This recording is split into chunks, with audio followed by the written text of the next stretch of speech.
When I was younger, like in elementary school, Pokemon cards were the thing. And the funny thing is, no one knew how to play. I mean, I never learned how to play it, none of my friends growing up knew how to play it, and I bet you don't either.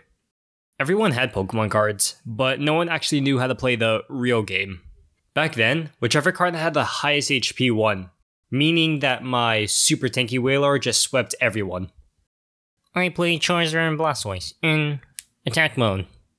I play Wailord in defense mode. I thought that was right too, because it made sense to me. The higher number card wins. As a kid, I had these fake Chinese cards that were obviously fake, because the blue coloring on the back was like 5 tints lighter than the usual, and the cards were super thin and all wobbly. But their HP was somewhere in the thousands, so I thought I had some secret god cards.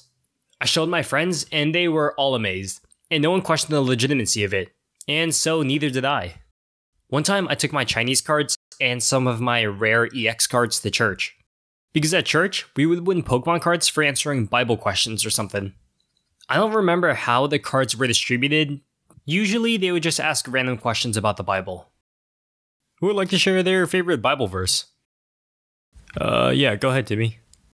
Samaria shall become desolate, for she hath rebelled against her God. They shall fall by the sword, their infants shall be dashed to pieces, and their women and children shall be ripped up. Isaiah 13:16. Hey, what the fuck? We also got those silly bands, which I didn't think they were the coolest thing as a kid, but since everyone else liked them, I just liked them too, because I was a big normie as a kid. Because cards were getting handed out, it made it super popular at church. So when I brought my fake Chinese cards and my special EX cards to church, everyone was impressed, just like how I predicted. But when I got home, I put my pants in a hamper with my cards still in my pocket.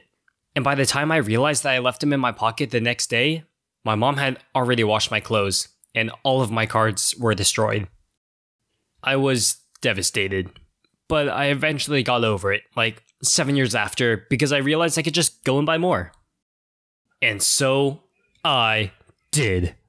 During my freshman and sophomore year of high school summer vacation, me and my 2 friends would bike to Target in a 95+ degree heat every day for like 1.5 miles to go and buy Pokemon cards. Okay, 1.5 miles doesn't seem far, and it's really not. But the heat just made everything hard. Breathing was so difficult, and my sweat made my clothes stick to my skin, and ugh. At this point, it had almost been a decade since I last bought Pokemon cards, but I just wanted to replace the ones that were destroyed as a kid. We still didn't know how to play. We just wanted the coolest looking cards. The EX, GX, and Break cards. When we went to go get cards, we would bring the little scales and weigh each pack.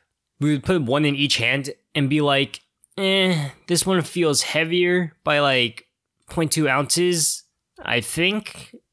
Because if the pack was heavier, it meant that there was maybe a special card in there or something, since the heavier cards usually had all the fancy stuff on them. We would spend so much money on these packs, and let me tell you, they were so expensive.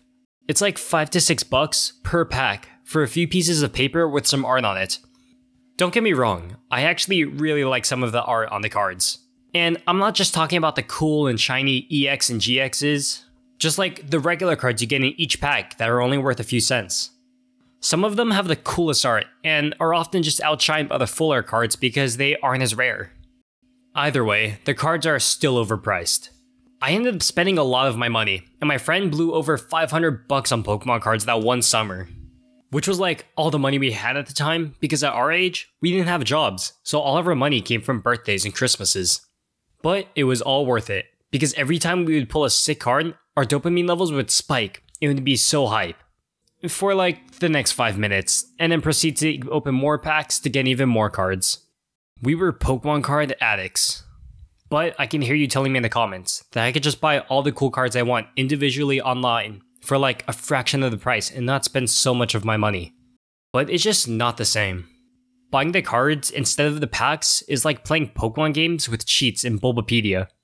I mean, yeah, you could hack in a bunch of rare candies and Master Balls, but playing like that just feels so fake. Pokemon's about bonding with your Pokemon, as you progressively grow stronger with your team to be the very best like no one ever was. Opening packs just feels more genuine, and makes each card feel special. As of now, I don't collect cards anymore, but I do go back and look at them sometimes because I like them and I value them. People may say it's a waste of money, but I only see them as good memories. Thank you guys so much for watching. I put a lot of time and care into this video. So if you enjoyed, please like and sub. And with that, thank you, and I'll see y'all next time.